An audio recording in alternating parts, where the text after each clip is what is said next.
Venkatachalam, he needs to mute himself. Yeah. We'll start the meeting today.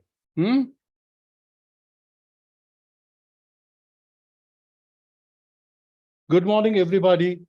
I welcome you all for this virtual meeting today. I think we are starting after a very big gap. So I feel that a lot of people have not gone through the communication. Anyway, now that the recording is on, you can later enjoy this wonderful presentation on Mamallapuram. I welcome you all for this presentation of Mamallapuram, which is a beauty on the seashore of Bay of Bengal.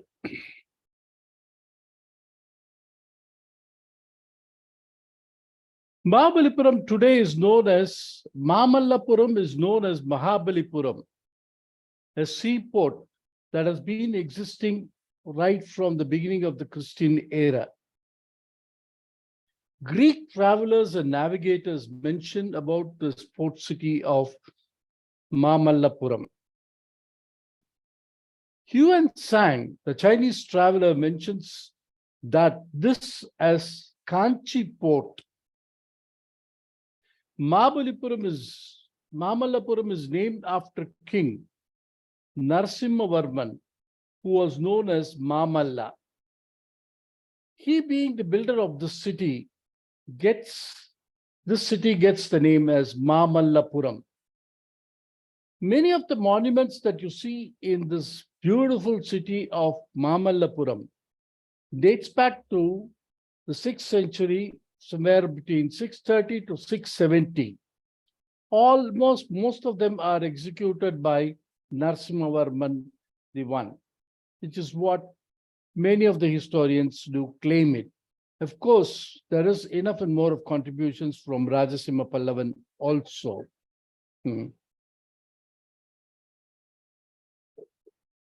Tirumangai Alvar mentions this city of Mamallapuram as Kadal Mallai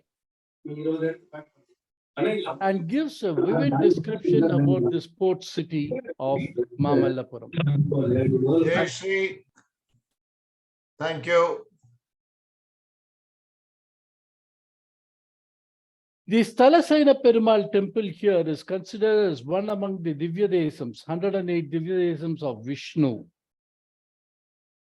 And this Mamallapuram is also the birthplace of Buddha Talwar, one among the Buddha Alvars. 1 minute. Sorry. Buddha Alvars. This place has got no connection with King Mahabali or Vamana Avatar, and how it got its name Mahabalipuram or Mahabs, as people in Chennai call them, is a $1 million question to be answered. Mamallapuram today is well known to the world as Mahabalipuram or Mahabs, as the Chennai people call it. Why this name changed it? We have no answer for this. The British sailors in those days referred this land of Mamallapuram as the land of 7 pagodas. This temple that you see on the seashore is called as a pagoda. The British sailors had named these things as pagodas. Similarly, in Orissa coast, they call it as Black Pagoda and White Pagoda, the Konarak and the Puri temple. Here, I believe they saw 7 such temples and they call it as 7 pagodas.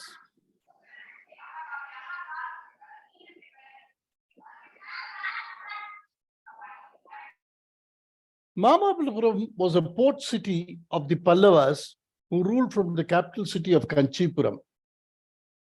Pallavas were the feudatories of the great Satavahana kings of Amravati who ruled in Andhra Pradesh of the Krishna region. They ruled this Tamil country from 6th to 9th century for almost 350 years. And that was a very golden period for the architectural growth of this Dravidian country. They established an independent kingdom of Pallavas in Thondai Mandalam of Tamil Nadu with the capital city of Kanchipuram. The port city of this great Pallavas was Mamallapuram, which was known as Kadal Mallai in Tamil literature.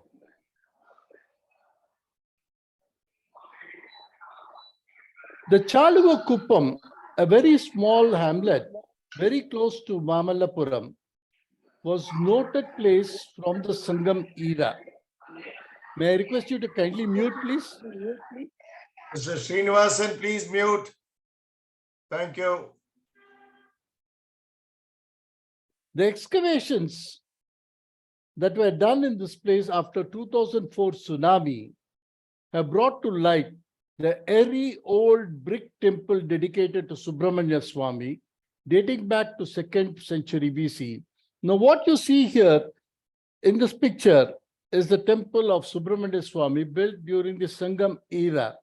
It's a total brick structure, and the temple existed here in those days of Sangam era. And here, the Lord Muruga was worshipped in his form of whale. And the Sangam literatures talk elaborately about the whale Vazhipadu. And this particular place was a very important place for the temple of Subramanya in those days. Now, what you see here is the temple of Subramanya Swami there, which is totally in ruins. And the one that you see here in the center portion is the veil, which is made of granite, and it's covered today with a plastic sheet there. So this was exposed to the world only after the tsunami in 2004. It was brought to light. And there's further excavations are going on in this place to see whether some more temples were existing in those days here. So Mamallapuram is a very old place right from the Sangam era, which had existed. Coming to the Pallava rulers, there's a host of rulers of Pallava dynasty, starting from Simbhavishnu, who started in 575 to 600, followed by Mahendravarman and his son, the great son, Narasimhavarman I, who was known as Mamalla. And after Narasimhavarman, it was Mahendravarman II and Parameshwaravarman, then followed by Narasimhavarman II, who's known as Rajasimha Pallava, a great Pallava ruler who had contributed to the great extent for the beautiful temple development in this region. Then after that, again, it was Parameshwaravarman II, Nandivarman, Dantivarman, and Nandivarman III. So this Pallava dynasty started from 5th century, that's almost beginning of 6th century, almost went up to the 9th century. It was there. For 350 odd years, they ruled this place. But coming to this Mahabalipuram, the main contribution to this Mahabalipuram started during the time of Narasimhavarman between 630 and 668 AD. That is Common Era. He was the main person who had started it, and it was followed by the Mahendravarman, his son, and Parameshwaravarman, his grandson. But the major, again, a lot of contribution to this Mamallapuram city was done during the time of Narasimhavarman II, who's known as Rajasimha Pallavan. There's a lot of controversy among historians, and a lot of historians are of the opinion which is varying from person to person. My Guru, Dr. Nagaswami, very clearly has written books and essays and submitted, stating that all these sculptures that you see in Mamallapuram dates only to Rajasimha Pallava and not Narasimhavarman. But the early historians do say that these sculptures, which you see here in Mamallapuram, are attributed to Narasimhavarman I, the Mamalla, based on the stylistic aspects. And that has been accepted throughout. But the official records and inscriptions which say that the major contribution comes from Narasimhavarman II, that is Rajasimha Pallava. Leave alone all these controversies whatsoever. It's a beautiful, wonderful place filled with lovely temples and sculptures. That's what we are going to see. And we go by the general attitude of attributing to Narasimhavarman and Rajasimha Pallavan.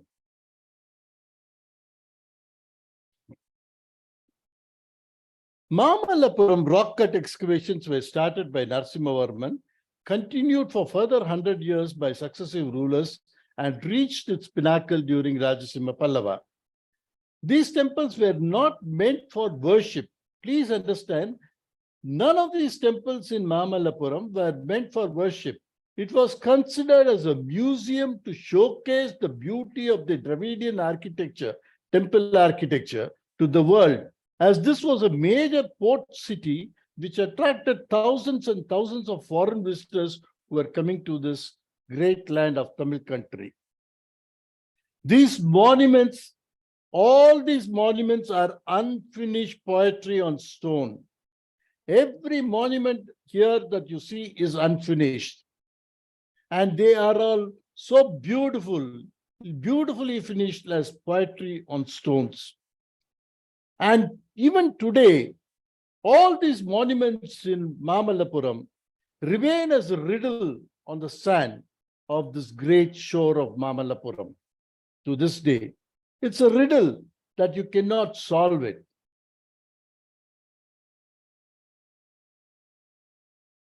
The monuments in Mamallapuram can be classified as follows. First one is the cave temple, starting from the very, very rudimentary stage to the finest refinement of cave temple architecture. Now, what you see here above is the Ramanuja cave, is the Dharmaraja cave, which is very rudimentary in structure, very similar to that of the cave temples excavated by Mamalla's father, Mahendravarman, in many of the places like Pallavaram, Dalavanur, Mandagapattu, and so on and so forth. And we see the finest refinement of the caves in the Varaha cave executed by Narasimhavarman. Second thing is the monolithic rathas and the sculptures that you see here. Single rock formation was totally scooped out as a monolithic sculpture or a temple. This is something unique to this Mamallapuram. Monolithic rathas and sculptures were there. Open-air bas-relief sculptures. Amazing open-air bas-relief sculptures. Such huge ones, running to 100 and odd feet and almost about 70, 80 feet high. Such a huge panel. All these open-air bas-relief sculptures are seen in Mamallapuram. Again, you see, this is the place where the structural temple activity started.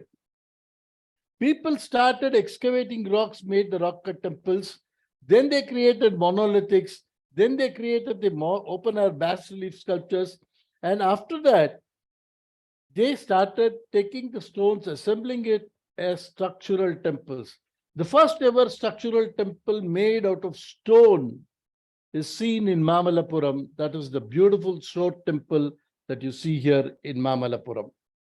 And of course, above all these things, we have random work of art which is seen scattered all over this Mamallapuram area. Plenty of beautiful structures, beautiful work piece of art is scattered all over this place of Mamallapuram. Now, coming to the first ever cave that we see here is the Dharmaraja Mantapam. They call it Dharmaraja Mantapam. It's a beautiful rocket excavation which is done in the early stages of this Mamallapuram construction started. This is a very beautiful cave temple, must have been dedicated to the Trimurtis, like what you see in Mandagapattu. You have the Pillars, very rudimentary pillars, very square pillars, as you see in Mandagapatta cave, created by Mahendra Varman, and very simple structure, which is totally scooped out of this. Probably in those days, it was customary that the Pallava cave temples never had any sculpture of gods or goddesses inside the sanctum. They either had a painting of the god or goddesses, or it was made of wood or stucco or something. And that has totally vanished today. And today it remains as the bare cave excavation, which you see here. It's in the very rudimentary style of Mahendra Varman, with two pillars and two pillars behind, and inside that is the sanctum. So this is how the first ever cave was excavated, which is known as Dharmaraja Mandapam. And why it gets the name Dharmaraja Mandapam is again $1 million question. You have so many such cave excavations in Mamallapuram. Second one that you see is Kodikkai Mandapam. This is again in the rudimentary stage of the cave temple architecture, which is following the Mahendra style of architecture with square pillars, two pillars and two half-finished pillars, and that opens up to the three sanctums. Here, the second stage of that is a sanctum is also scooped out of the main rock. You find a sanctum and two Dwarapalas there. Probably it was dedicated to Shiva. And this is the second stage of the cave temple architecture that was seen in the Mamallapuram. You see the two Dwarapalas on either side. They are female Dwarapalas inside this mandapam. Probably, I'm sorry, it was told it is Shiva. It is not Shiva. It must have been dedicated to the female goddess Durga. It looks like it was dedicated to Durga. And as usual, there is no figure of Durga Devi on the rear wall of the sanctum. Probably they had a painting or a sculpture made of wood, which has perished as of today. Next, we come to the mandapam called the Koneri Mandapam. Again, this is a further refinement of the cave temple architecture, which you have 5 different shrines dedicated to different gods. Panchamurtis are there. And the rock face is also beautifully decorated, like what you see in Dalavanur and other places. It has a hall, and beyond that, you have the 5 different sanctums with the Dwarapalas there, which has been dedicated to 5 different gods there. We do not know exactly what were the images and to which god it was dedicated as of today. Next, we come to again a beautiful thing, very similar to that one. It's called as Pulipudar Mandapam. Very similar like that. In this, they have gone a step further and introduced the sculptural pattern in this beautiful pillars here. A squatted lion, which shoots out as a pillar. And there is 5 sanctums which are there behind that. And all of them are unfinished. As of today, none of these things are finished, and you can see all the unfinished structure there.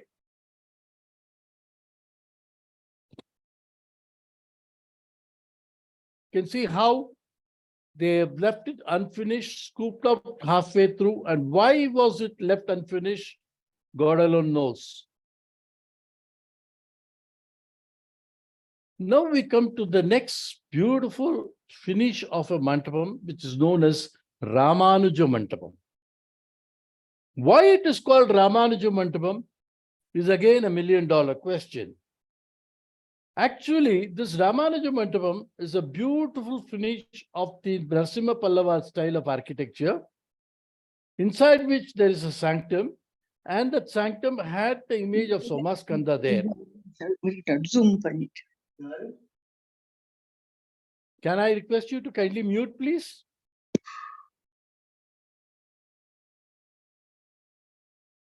And inside that sanctum, there was a panel which was representing Somaskanda image. Unfortunately, this has been vandalized and taken away. Some people say that they did not want a Shaivat sculpture to be here and they wanted to make it as a Vishnu sculpture. So they removed the Somaskanda sculpture and named it as Ramanuja Mandapam, which is again, it's just only a hearsay. But then this is a well-finished Mandapam. Unfortunately, it has been damaged to a very great extent. And from here, this is the beautiful Ramanuja Mandapam as you see here. All these steps that you see by the side and the front row of pillars, everything, which is a later addition made by the ASI. Now we come to the most beautiful cave representations known as Varaha Cave in Mamallapuram.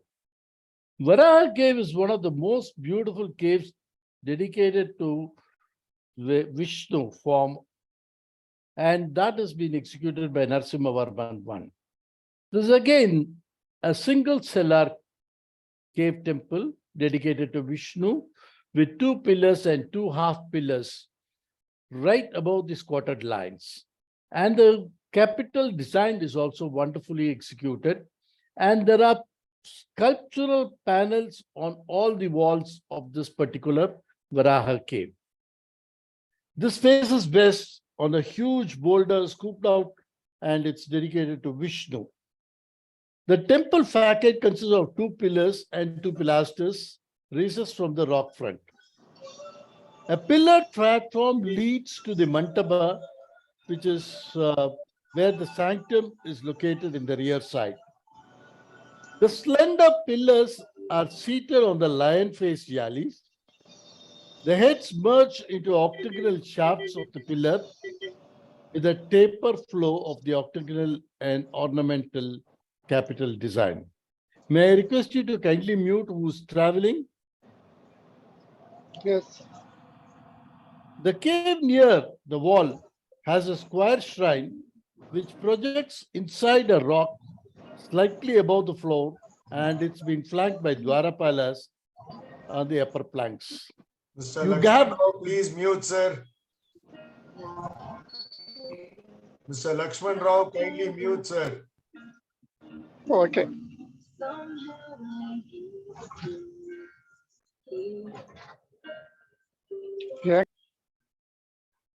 Thanks. And this is what you see here today. The beautiful Varaha cave.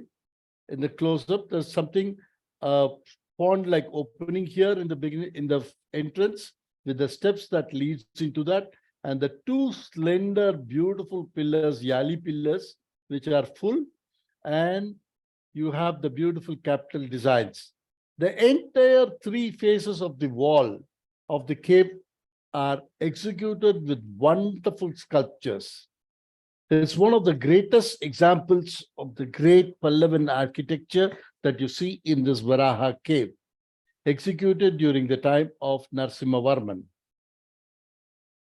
The first sculpture that you see here is Gajalakshmi. Lakshmi is seated on a lotus. Her seat is lotus.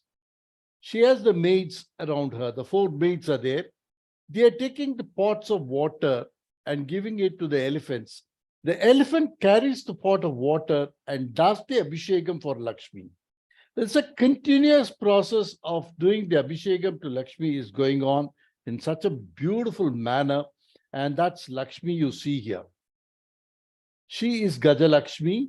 Look at the size of the elephant and look at the size of Lakshmi. Very beautifully proportionate. Very beautifully proportionate, and how beautifully this elephant is pouring the water from the pot right on the head of the Lakshmi Devi. She is seated in Padma, holding 2 Padmas in her hand. And that's the beautiful representation of Gajalakshmi here. You see her? How beautifully she's been seated. She's not seated in Padma, or she's not seated in Padmasana, but she's seated on Padma, the lotus flower itself. Next sculpture that you see on the face of this is that of Durga Devi.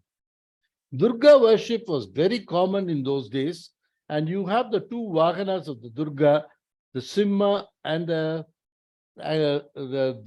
black buck deer are also there.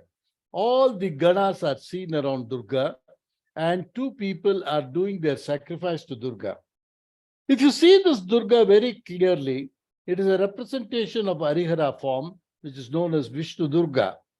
She has the Shankha and Chakra, Abhaya Varada, Abhaya and Katihasta.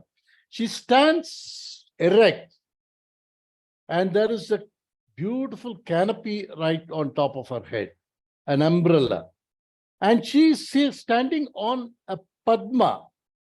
Normally, you see this Devi Durga always represented on top of a buffalo's head, and she is there in Tribanga with multiple arms and things like that. But this is a very, very early form of Durga, which is very beautifully represented, and the typical erect standing posture. Look at that beautiful erect standing posture of Durga. She's standing on top of Padma. Now we come to the next wonderful panel of Varaha. This is why the cave gets the name Varaha Cave. Though there are many other panels, this Varaha panel is one of the outstanding panels that you could see here. And look at the beautiful work of art executed by this person, unknown sculptor who did it. Varaha goes inside, deep inside the ocean, brings out Bhumi Devi. Look at the way, how beautifully he brings out the Bhumi Devi, and he supports his leg, bent leg, and makes her sit there. And look at the snout of this Varaha. It's carefully nursing her breast. Look at that very beautiful way of how the love of Vishnu to his consort Bhudevi is represented here. The wonderful way as he comes out from the Patala, or from deep from the ocean, the Nagadevatas come there. And he keeps his one leg on top of the Nagadevata and beautifully holds that Lakshmi. He's seen with this Prayoga Chakra in one hand and Shankha in the other hand. And one side you have Surya and Chandra. And look at these other images here. See, normally when they sculpt an image, they sculpt the profile in the straight profile of the face. But here you see a semi-profile and totally a back profile here and here. And this is a straight profile. Look at the way in which the entire sculpture composition is being made, something amazing of what you can believe to have been done about 1,300 years ago. Okay, look at that beauty of the Maharaja. We have seen Varaha in the Gupta cave at Udaygiri also, where the head does not really fit into the human structure of the body, the torso. But here, the fusion of the Varaha face to the human structure is so beautifully done. Look at the pride in the face of Devi, Bhudevi here, and look at the way Varaha is looking at her and showing his love to her. It's an amazing representation of this Varaha in this temple. Right opposite Varaha is the Trivikrama. This is again a beautiful sculpture of Trivikrama standing tall. Vamana, who came as Vishnu, who came as Vamana, took the Trivikrama avataram. With one leg, he covered the entire earth, and with another leg lifted up, he covered the entire upper world. And the third leg, he didn't know where to plant it, so he gave it on top of Mahabali's head. So look at the structure of Mahavishnu. He's got the multiple arms. Look at the way in which the sculptor has depicted all these arms. So wonderfully he has done. Look at the way Vishnu's leg is going up there. Vishnu's leg is going up there. It is behind the arms. He's not taking it right in the front, but it's all his arms come before his leg. Look at the way how it has been done. Fantastic representation of this. Look at the way this hand is right in the front. He's holding a sword which goes behind this arm. And look at the way and how beautifully the composition of this particular beautiful Trivikrama has been made there. And when Trivikrama Avatara takes place, you see this, all these asuras, that is Mahabali, Chakravarti, Namuchi, Shukracharya, everybody down below, and all the Devatas, Surya and Chandra on one side and all that, it's been shown very clearly here. Now, when you see here, the lifted leg of Mahavishnu goes up to the Vishnu Loka or the upper Loka, where Brahma sees the foot of Mahavishnu coming up. Immediately, he does the Abhisheka for that. When Brahma pours the water and does the Abhisheka of Mahavishnu's foot, the water that comes from that Abhisheka is what is called as Ganga according to the Vaishnavites. And Mahavishnu has gone to the upper Loka. How do you understand that? This down below, you saw all those Mahabali, Chakravarti, everything representing the Bhuloka. Right above, you have the upper Loka where Brahma is seen there. And here, you see a figure dangling here. This figure is introduced by the artist to show that this is Trisanku. Trishanku Surgam is somewhere between the earth and the upper Loka. So he crosses the Trishanku Loka and also goes there. And look at the way the Trisanku is depicted here. And one more interesting feature here is this figure of what you see is Jambava. Jambavan, the character which you see more in Ramayana, was a person who lived for so many yugas. So when Mahavishnu took the avatar of Trivikrama, Jambavan was there. He saw this feature of Mahavishnu and he went around this Mahavishnu beating his beri, that is the drum. Beating the drum, he went and did the protection of Mahavishnu. And that's why you have the figure of Jambavan also here. This is such a wonderful sculpture, which gives you so much of insight of the Purana, everything, with all that packed into one artistic, animated, beautiful representation of this. Next, we come to an Adivaraha cave. Adivaraha cave is the only cave temple in Mamallapuram, which is still under worship today. Mamallapuram, this is the only temple which is still under worship. And this temple was built by Parameshwaravarman in 7th century. Parameshwaravarman is the son of Mahendravarman too. So Mahendravarman, he had built this beautiful temple and it's studded with beautiful sculptures. The temple has a main sanctum in which there's a stucco image of Varaha and it's beautifully painted. Of course, this is painted today with all the multiple colors. Originally, I believe, the stucco image which was existing there was painted with natural colors during the Pallava period. There are so many beautiful sculptures like Adisesha, Shiva as Gangadhara, Brahma, Durga, and so many wonderful sculptures in this. Here again, you have the similar sculpture of Lakshmi Devi, Gajalakshmi, very similar to what we saw in the other Varaha cave. You have the Lakshmi. The Mantapa panels of Gajalakshmi, Durga, Mahishasuramardini, Vishnu, and so many other representations that are seen here. And this is one of the beautiful Arihara form of Shiva, Shiva and Vishnu together. One half is Shiva, another half is Vishnu. That's beautifully depicted here. Look at that Durga. This is a transition period of nearly 100 and odd years from what we saw in the earlier Varaha cave, built by Parmeshwara. So the Durga there and here, if you compare it, it's totally different. Here, Durga assumes multiple arms and she stands in a beautiful Tribhanga and not on a lotus, but on a buffalo head. Look at the beautiful way in which this Durga Devi is being presented here.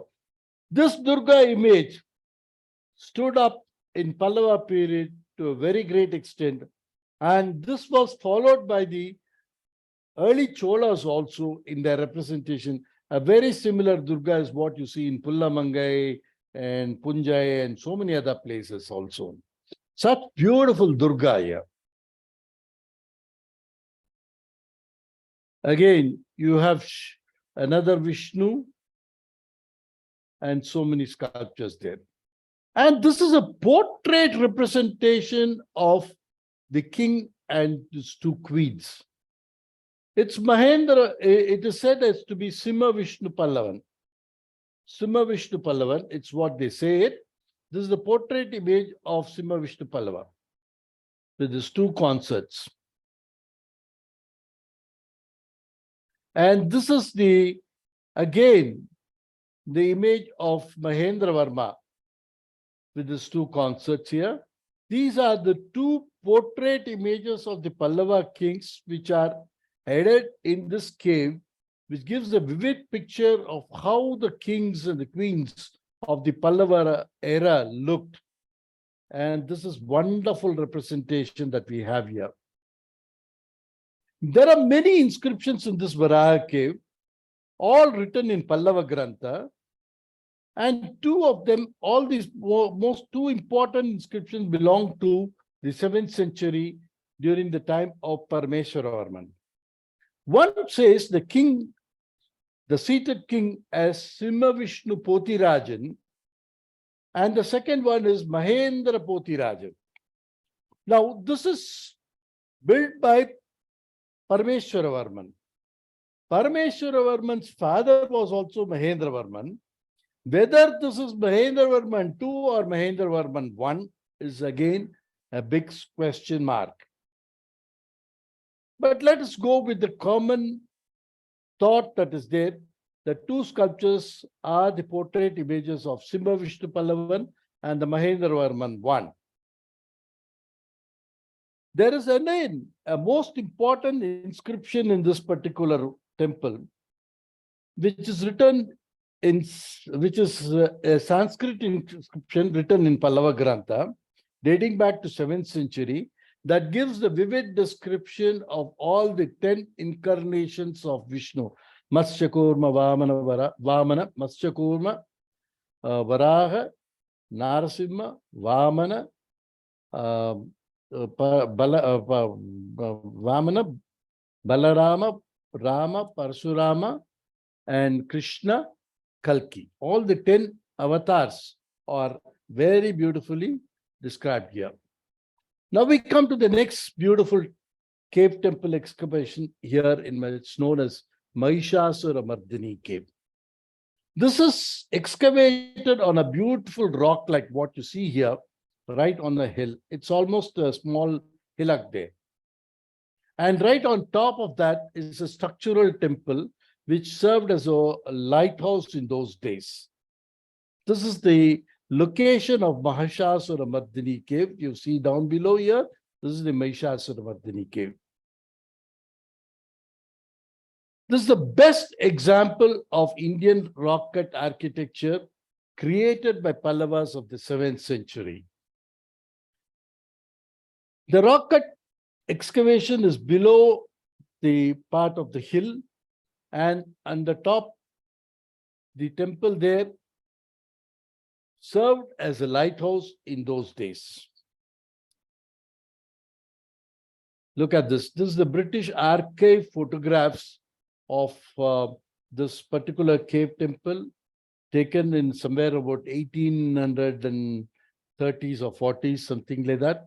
You see one of the pillars have been broken here, and look at the bushes and everything around the temple. It was this place was left for nobody to care. That was the time when the British archaeologists saw those wonderful sculptures of Mamallapuram, and they revived it to a very great extent. And this is the general view of what you see in this Mahishasuramardhini cave. After archaeological survey of India is taken up, instead of that original pillar, which is lost, 2 pillars which were lost, they have supported with another pillar to give stability to this entire structure here. And this is the most wonderful cave temple for the plastic art of Indian sculptural, or I would say Indian sculptural art. Look at the close-up view of this. Look at this wonderful cave executed very beautifully. Right in the center, you have a sanctum with 2 small sanctums on either side, and either side of the walls, north and south, you have wonderful sculptures, which is what we are going to see, which is the highlight of this cave temple. This is how it looks. Look at the mandapam, which is there right in the front, all executed from a single live rock. You can see the live rock being executed from there. Every pillar, the platform, everything is executed of a live rock. 2 seated lines, and inside is the main sanctum with the Somaskanda image. And here on either side, you have 2 other sanctums, again flanked by Dwarapalas, and you had 2 other images which we do not know what was there. And on this panel, to the north, you have Durga, and to the south, you have Mahavishnu.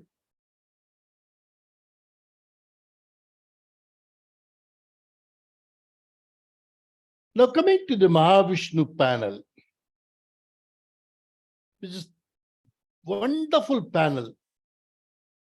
The cave temple has very interesting architectural features and carved reliefs and 2 walls of the rear side. Vishnu reclining on the 7-hooded serpent Adisesha is on the south. And Mahishasuramardhini is on the right, with the marching to kill Mahisha on the north. And in the central sanctum, you have the beautiful image of Somaskanda, which is Shiva and Parvati seated with Skanda. You see the bull below there and everything. This is a work of Rajasimha Pallava. From the time of Rajasimha Pallava, you started getting the Somaskanda images on the rear wall of always on the sanctum.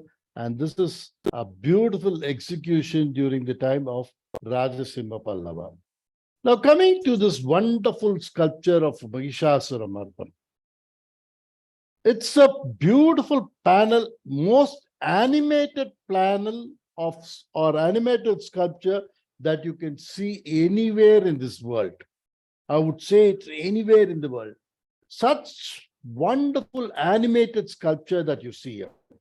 Here, Mahisha is the demon who comes to attack Durga. Durga is seated on the lion and she comes in a big force chasing onto Mahisha. Mahisha stumbles and runs away from there. That animation of the fight scene between Durga and Mahisha is so beautifully executed here. Now look at this.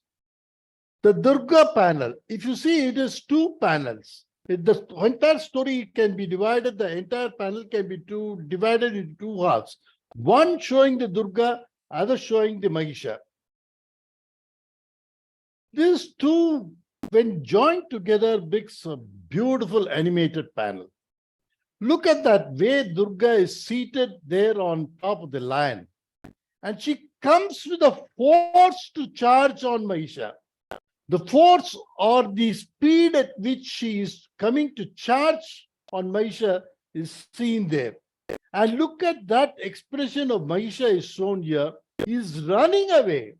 He wanted to challenge her, but the moment he saw her force, he just moves away from there.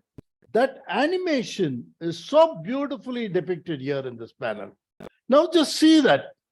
When Durga is charging and coming on to Mahisha, Mahisha is stunned and shocked for a minute and immediately moves away. He is not turning back. He is just about to turn back and run. As he turns back and runs there, he stamples on many people, his own army people. Look at that figure here. He stamples on them, and all the people before him are falling because of the force which Mahisha is turning away. Is just a split-second action. And look at the way this entire animation has been given.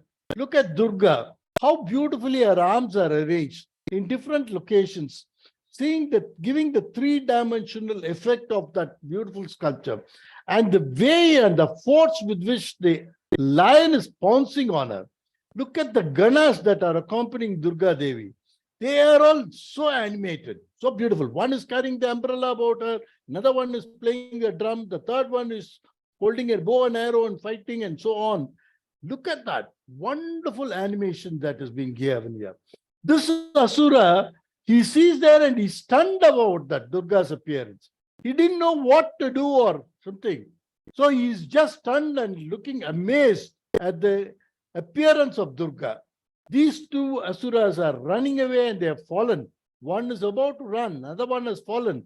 The third person here is being trampled totally by Mahisha. Look at the features of Mahisha, the buffalo head and the human body and the club which he holds it. What beautiful expressions are brought up in this wonderful sculpture. Look at that sculpture of Durga, how her arms are positioned. Look at the way she holds the sword and the bow and arrow. She's about to take the arrow and shoot on Mahisha. Look how joyful these beautiful ganas are there, seeing Durga's action. Look at the face of this lion. So much of emotions are shown there. With open mouth, coming to charge. What a beautiful representation of Durga Devi. So is the wonderful representation of the Mahisha running away from the scene. It's one of the marvelous sculptures. Durga Devi, she is not alone. She's got a big battalion coming here. All the female warriors. Look at the female warrior down below her leg. She sings so beautiful. You see men having 6 packs, 7 packs. Look at those days. Females also had 6 packs. The warrior ladies had 6 packs. Look at the way she's coming to charge along with Durga Devi. The trampled person under the feet of Mahisha. What beautiful animation that you can see in this sculpture. Right opposite, this is a total animation. Here, opposite side, it's total serenity. Absolute serenity. Mahavishnu is reclining on his Adisesha Sarpa, where Madhukaitavas had taken away the Bhudevi. The Devi Bhagavata Purana very clearly states about this scene. Madhukaitava Vadam is the first chapter of Devi Mahatmyam, where Vishnu is reclining on his serpent and sleeping there. Out of the ear dust appears 2 demons, Madhu and Kaitava. They take away the Bhumi Devi, Sri Devi, and they go away. So Vishnu is in a slumber. He is totally under sleep. So all the Devas and Devatas come and pray, Vishnu, you please come out of the slumber. The Yoga Nidra that you are doing, come to save us. So when they all pray, the Nidra Devi who has occupied Vishnu, she flies away. So that is what is explanation given Devi Mahatmyam. And that's what you see in the sculpture wonderfully here. Vishnu's, look at the serpent coil of Vishnu. Normally, you find the entire serpent coil running in straight line. Here, it is totally coiled up, very similar to that of the Gupta period sculpture. And here you see the two beautiful demons, they're depicted in the frightened mood. You can see their expressions very clearly, how frightened they are once Vishnu opens his eyes and sees them. The Nidra Devi gets out of him, and when Vishnu opens his eyes and sees them, they are frightened and they are running away. And all the Aida Purushas of Vishnu are seen down below. This is Bhumi Devi. You have the Aida Purusha, Sudarshana, probably this should be Panchajanya, and one should be the Nandaka, the sword of Vishnu or anything. Some people say this is Kaumodaki, the feminine part of Vishnu's Gata, but actually this is got more relationship as Nidra Devi, is what I would say, according to what my guru taught me. And now we come to the next beautiful cave, which is known as Trimurti Mantapam, a grand monument in Mamallapuram dedicated to the Trimurtis, Brahma, Vishnu, and Shiva. This is one of the most finished such cave excavations that you see here in this Mamallapuram. There are beautiful relief sculptures of many gods and goddesses, Dwarapalas, and including Durga Devi there. Now, this is the close view of how you see the Trimurti Mantapam dedicated to the three gods here, scooped out of a live rock here.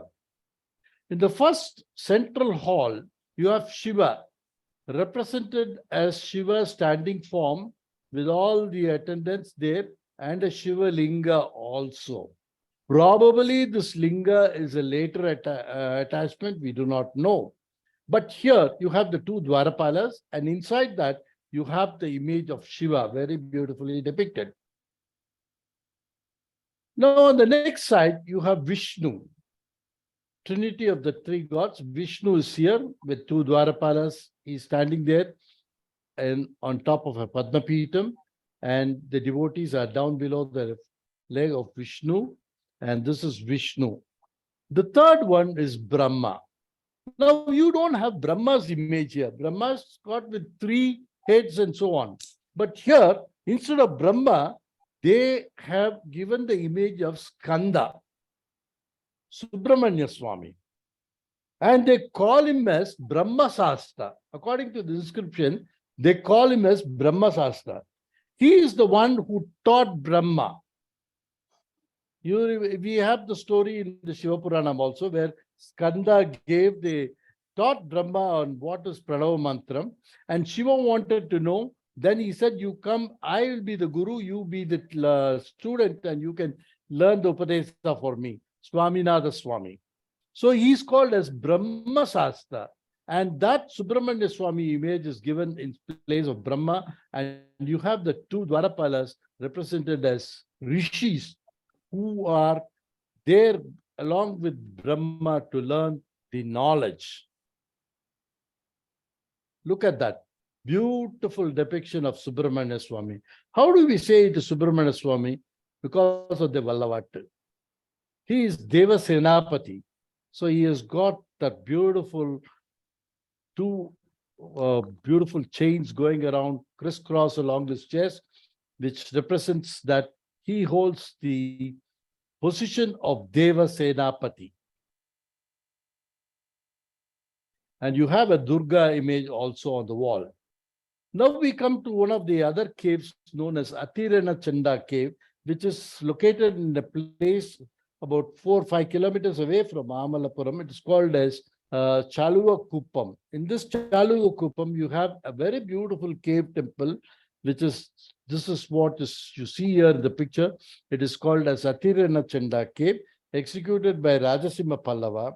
And this is one of the most beautiful cave with a lot of inscriptions that show greatness of the Pallavas here. The very rudimentary, simple cave must have been executed earlier and probably redone during Rajasimha by including a beautiful sanctum behind and inclusion of the Somaskanda image also. This is the shaft of the Shivalinga. Probably it is got from somewhere and brought in here. And similarly, there's one more Nandi also you find that is also not belonging to that period, but it's been brought and kept here. Look at that wonderful Somaskanda image on the rear of the Atiranachanda cave. Shiva seated here along with Parvati, the baby Skanda here. This is Brahma and that's Vishnu. They are seated on the beautiful Simhasana. That's the trademark or the impression of Rajasimha Pallava. And the entire inscription, one side you have the Pallava Grantha inscription, talking about the greatness of Rajasimha Pallava who created this. On the other wall, a very similar wall of the cave, you have the first ever Devanagari script of the same text what you see here. This is the great importance of this particular Atiranachanda cave, which is down below the present day ground level. Right in front of the Atiranachanda cave, there's a rock. In that, they have executed the beautiful sculpture of this Durga Devi charging on to Mahisha, but in a very, very, very small scale. You see that sculpture, it's got a very close resemblance to the same thing. You see the Durga Devi, she's not seated on the line, but she's just clinging onto the line. And all those things are seen there, paraphernalia of Durga. And look at the way Mahisha is running away. There, Mahisha was about to fall. He just quickly turns. It's a split-second action. Here, Mahisha is running away. Another Bhutakana, or another Rakshasa also is running away. This is a slight variation of the beautiful Mahishasura Mardini cave and this sculpture there, both executed around the same time. Next one of the caves that you see is the Tiger Caves, which is known as, they call this as Tiger Cave. These faces do not have any resemblance to tiger. They have got some resemblance to tiger, but they are Yali. They are all the features of Yali. Probably this was not a cave temple, but a beautiful place for the gods and goddesses to be brought and kept during processions or something like that, or the king to sit. We do not know what it is. But it's a single piece of rock executed so beautifully. And this is the tiger cave that you see in Chaluvakuppam. This is the place where either the gods were brought and kept here during processions or the king used to sit. We do not know. And look at the face of the Yalis, totally like that. Right behind also you have the same Yali. This is the frontal portion, this is the rear portion of this Chaluvakuppam tiger cave. And now we come to the next part of it. This is the open air bas relief sculptures. Now we have a Govardhanagiri Krishna sculpture, which is a bas relief done during the Pallava times. This was an open air bas relief, but during the 17th century, the Nayak kings erected a mantapa in front of it and made it as Krishna Mantapa. So the mantapa was not an original structure of the Pallava era, but it was left as an open air bas relief, showing the Govardhana Giridhari. Now you see that there's a rock face, a big hillock. Down below, they have sculpted this Krishna lifting up the Govardhana hill. Look at the way Krishna is lifting. Krishna's queen, Satyabhama is here, Rukmini is there. All these are the Yadavas. And you see the cows, different cows. There are almost about 6-7 cows this side and about 3-4 cows this side. Krishna lifted the Govardhanagiri to save the cows. When Indra poured rains, Krishna lifted this Govardhanagiri and saved them, and he started the worship of cow, which is today, even now today, it's worshipped as Matu Pongal. All these Ayarkula Pingal are seen here. Look at that fellow. He's holding his baby on his shoulder. All these people have come and taken shelter under Krishna, who had lifted the Govardhanagiri. Look at that wonderful depiction of Shiva. By the side of Krishna, you have Balarama, Krishna's brother. He's enjoying the feature, what Krishna did by lifting the Govardhanagiri. Now he is very casual. He has put his arm around one of the Idayars there and standing and watching there how Krishna is lifting up this beautiful Govardhanagiri. What an expressive panel it is. If you see from the side, you cannot make out anything. This is the rock cut. This is the original rock, and this Mantapam was later included. This was original rock like that. On the facade of the rock, they had done this wonderful sculpture. And this was an open air bas relief sculpture of Govardhanagiri. Look at that. Look at the way the Pallavas have executed even a bull there, a bull or a cow, whatever it is. You see how beautiful and how natural it is. The Indian breed of cow with a hump, everything so beautiful. Such wonderful, very, very natural looking sculpture, very proportionate also.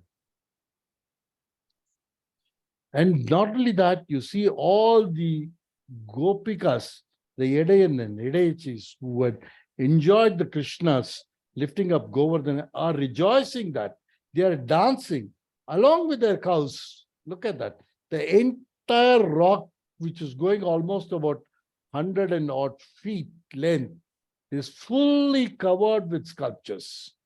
It's an amazing feature to see this Govardhanagiri Krishna as a bas relief sculpture. Next, we come to the highlight of this entire Mamallapuram, which is known as the wonderful Arjuna Tapas. They call it as Arjuna Tapas, or they call it as Bhagirath Tapas, or the descent of Ganga, they call it. This is one of the greatest ever sculptures that you can see in Mamallapuram, which shows the descent of Ganga. This is actually sculpted on a rock, original rock, which had a cleft in between. And there was a natural pond-like structure there. So the water, the rainwater that gets filled into this pond flows through this cleft and comes out. So that artist who saw this immediately must have imagined this and brought out the descent of Ganga into this wonderful sculpture. They call it as Arjuna Tapas. Arjuna did the tapas and got the Paspadastram. Bhagiratha did the tapas and that Ganga came down below. And there are many versions which are written. But in general, what 90% of the people agree is as the Arjuna Tapas, based on the sculptural depictions that you see all over. It is very clear the scene of Mahabharata is brought into light in the sculptural form here in this wonderful bas relief sculpture. Now, this is the cleft through which the water flows. This is the Ganga flowing from there. As the Ganga flows down, all the Nagadevatas spring up and come out. And that shows very clearly the Ganga river is flowing from the heavens and it's coming down to the earth. Very beautifully, it depicts Ganga, the flow or the descent of Ganga. Now, when Ganga, why did Ganga come? Bhagiratha did penance and he brought Ganga. That's what they say, Bhagiratha. Some people say this Bhagiratha and Shiva came here. But actually, this is Arjuna who did the penance, tapas, to get the Pasupatastra. So Shiva comes here to bless Arjuna, gives him the Pasupatastra. And when Shiva comes, there are so many Ganas who come along with him. Look at all the beautiful Ganas that you've seen there along with Shiva. You have the Kinnara Purushas, Kimpurus, Kinnara Purushas, everybody coming along with that. And that is Arjuna doing the tapas, Shiva giving the Pashupatastram to Arjuna. And this happens in Himalayas. How do you infer that it happens in Himalayas? Himalayas is the Kshetram of Badri Narayana. They have shown the beautiful temple of Badri Narayana on the banks of the river Ganga. Here they have the Rishi is doing the puja for Badri Narayana, and so many other Rishis are doing the tapas here. And this is the place all the Nagas are coming out, and this is Himalaya, where this is the rich mountain where you have the wildlife. And this is show that Himalayas, you have the lion, you have the deer, you have the monkeys, everything shown there. And that is the Badri Narayana Kshetram, where the Ganga is flowing. Now, coming to that, when the Ganga comes, there are so many other, the Gandharvas, Devatas, all coming on either side of this and praying to Shiva. So all that is shown. On one side, you have all the Surya, Chandra, Kinnaras, the bird features. Below their hip, it will have, they will look like bird. They are known as Kinnaras. And the Kinnaras, Kimpurushas, all these Kimpurushas, everybody are seen here. That shows this Devaloka. Look at that. The water, the Ganga water is the life source. That brings so much of wildlife into action. Look at the elephant, the whole big group of elephants coming and drinking water here from the Ganga. You find the baby elephants, the elephants. Look at the proportion in which the elephants are given. How beautifully and how naturally they have done that. Is it not an amazing feature to have done about 1,400 years ago? Look at that. Here, the artist is so sarcastic about everything. Here, one of the person is doing Surya Namaskara or doing the Sandhya Vandana, looking at the sun right above the head and doing the Sandhya Vandana. As he is doing a Sandhya Vandana, praying to the God, a cat here is imitating that. You see that a cat is also imitating, and the Moses are looking at it. So it is a way to deceive that goodness of it and try to catch hold of that. So look at the sarcasm that has been brought into the sculpture. This is one of the most amazing sculptures that you see here. One side you have Devatas, this side also you have Devatas. All the animals of the wildlife of the Himalayan region are shown here very beautifully. And it's an excellent depiction of the Mahabharata scene of the great Arjuna Tapas. Look at the birds, Himalayan birds, the migratory birds that come to Himalayas. Look at the lion. Look at the tiger, everything, all the Surya. This is the halo, you can see the Surya and so many Kinnara and other Devatas here. How beautifully hundreds and hundreds of such sculptures are executed in this wonderful panel. How many artists did this? How long did they take it? It's just mind-boggling to see this wonderful creation. It's just mind-boggling to see this wonderful creation. Look at this beautiful depiction of the animals. We are talking about this, cheetahs. Cheetahs normally have a very long tail. These cheetahs existed here in India. That is shown here with the long. It's not the tiger. Tiger's tail is not this long. Cheetah's tail is much longer. So the cheetahs are also represented here, stating that once upon a time this was also a land of cheetahs. Look at the monkeys. Very naturally shown here.